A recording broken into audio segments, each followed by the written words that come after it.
El predicado. ¿Qué es el predicado? El predicado es todo aquello que se dice del sujeto. ¿Qué quiere decir esto? Que nos precisa cualquier tipo de acción que está realizando el sujeto. Existen sus clases. Vamos a ver primero que nada el predicado nominal. El predicado nominal posee como núcleo a un verbo copulativo. ¿Y cuáles son los verbos copulativos? Hay que acordarnos aquellos verbos que conjuguen del verbo ser, estar, yacer, parecer. Esos son, digamos, los verbos copulativos.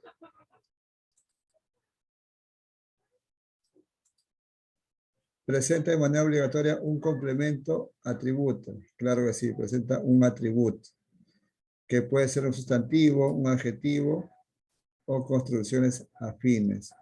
El atributo es lo que le da el contenido total al verbo dentro de una oración. Por ejemplo, si yo digo Juan Luis está, no podrías decir de qué se trata, o no habría sentido a la oración. Por eso tienes que ponerle un atributo.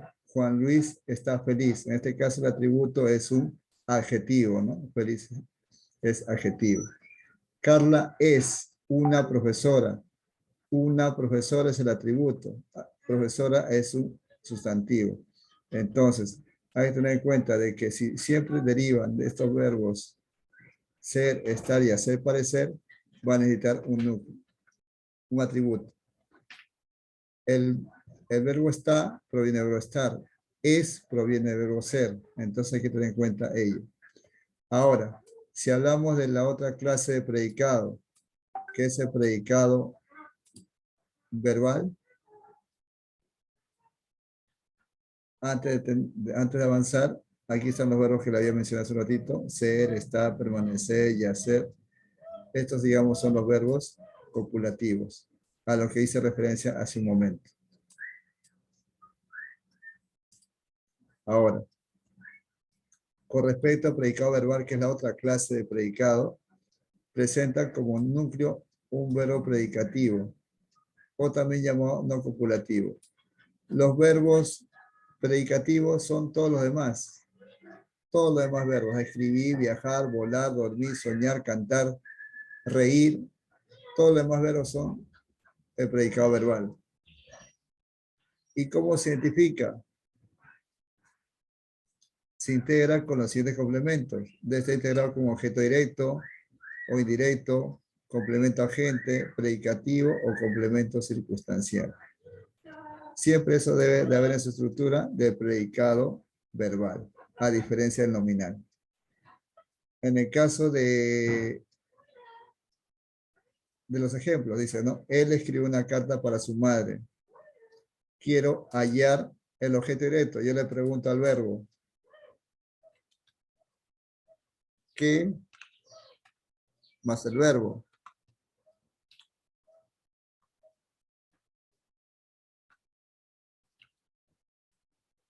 ¿Qué escribió él?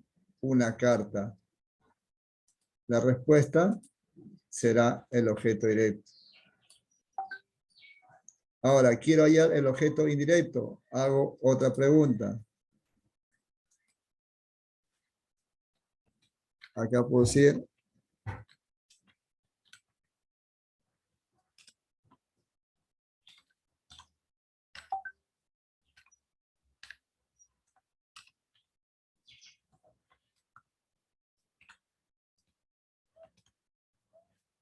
para hallar el objeto directo hago la siguiente pregunta. ¿A quién o a quiénes? En este caso sería, ¿a quién escribe una carta para su madre? ¿No? En este caso sería así, ¿no? Para su madre. Esa es la forma de identificar el objeto indirecto. Entonces, digamos que un predicado verbal debe tener un objeto directo o también un objeto indirecto. Estas dos preguntas que hemos puesto acá arribita es para hallar cualquiera de ellos dos. Ahora dicen, Martín viaja el lunes con su novia. Ya eso por simple deducción, se trata de fecha, es el tiempo. Se utiliza la preposición con, que decir compañía. Entonces, ahí ya no se puede, mejor dicho, esa es la forma más simple de determinar un predicado verbal. Y los verbos predicativos son todos como lo manifesté, ¿no? Todos los demás verbos. Veamos ahora el objeto directo.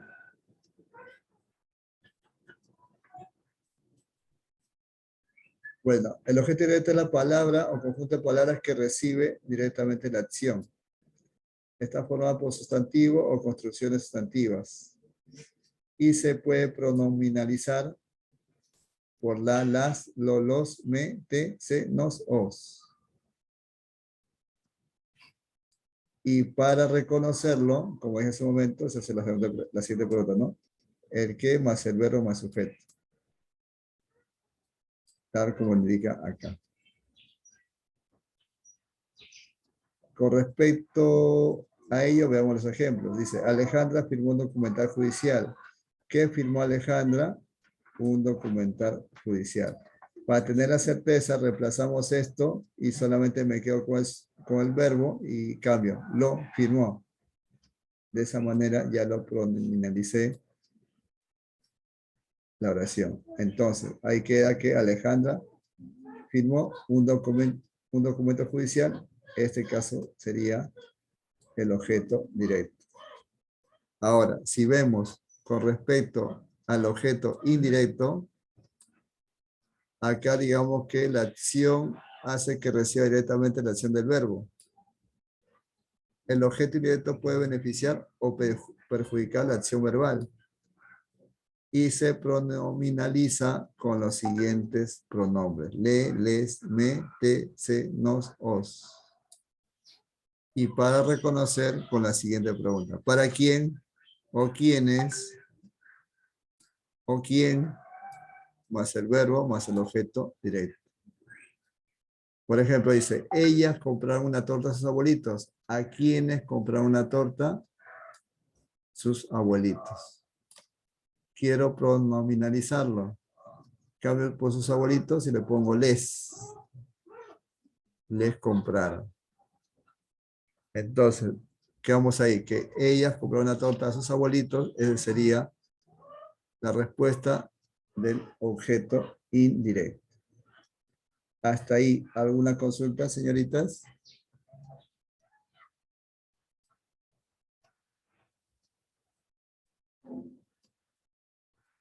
No, profesor.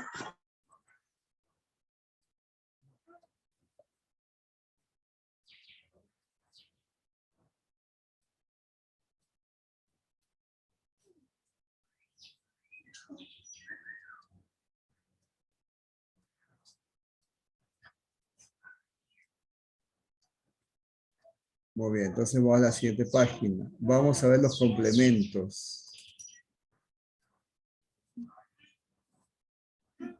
El complemento agente. Este complemento agente aparece en oración de voz pasiva. Cuando hablamos de voz pasiva, quiere decir que la acción recae en una persona que realiza la acción verbal. En este caso, el complemento agente en una oración activa se convierte en el sujeto que realiza la acción verbal. Por ejemplo, dice aquí, ¿cómo se reconoce con la pregunta? ¿Por quién? Más el verbo ser, más el participio.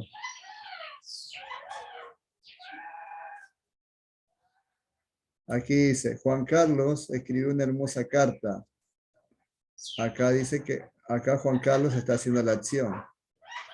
Entonces, ahora vamos a convertirlo en un complemento agente. Dice, una hermosa carta fue escrita por Carlos, o por Juan Carlos. Esto quiere decir que la oración se convirtió en pasiva. Y pregunto ahí, ¿por quién fue escrita la carta? La respuesta me sale que Juan Carlos. Quiere decir aquí que he hecho. He invertido la carta. He hecho que la acción de escribir la carta caiga en Juan Carlos. Entonces, en ese caso, Juan Carlos vendría a ser el complemento agente. A eso se refiere. Y por lo tanto se convierte en oración pasiva. Ahora, si vemos con respecto al complemento circunstancial, aquí son palabras o frases que expresan la situación o circunstancia. Esto puede estar formado por un adverbio, un gerundio, una frase adverbial y proposiciones subordinadas adverbiales también.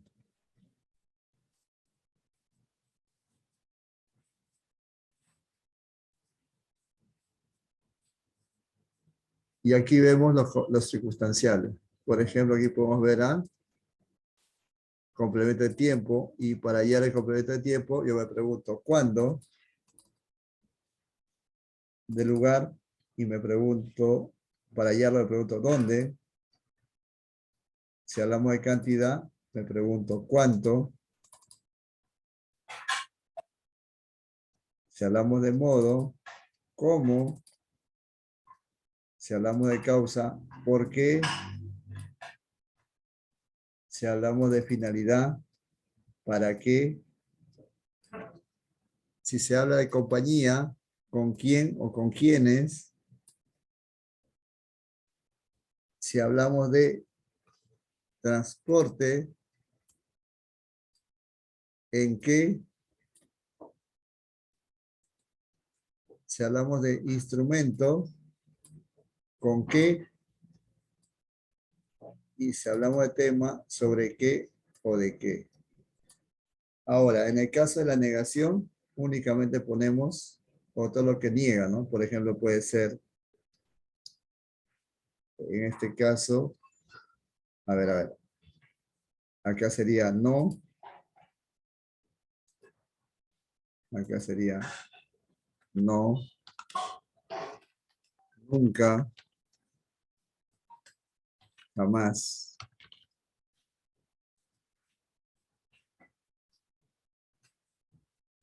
En el caso de afirmación sería sí.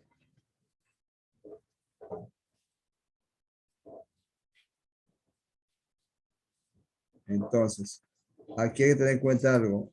Estas oraciones, digamos que, a ver, aquí hay un error.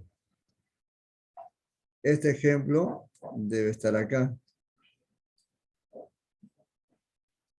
¿Ya? Y este ejemplo debe estar acá abajo.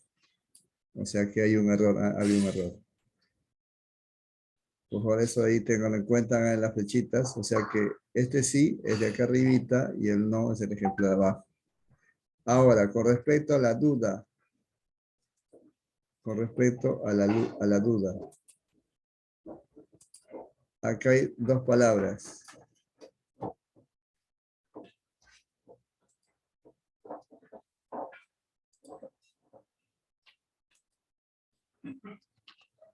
Quizás o tal vez. Digamos que serían las palabras que sirven para identificar a una oración que expresa duda, un complemento circunstancial de duda. Bueno, ahora con esto finalizamos el video. ¿Hasta aquí alguna pregunta?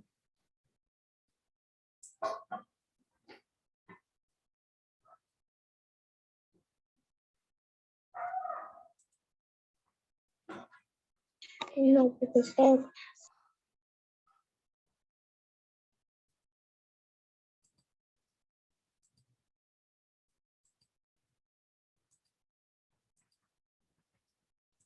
Bueno, en todo caso, vayamos a resolver los primeros ejercicios de la siguiente página.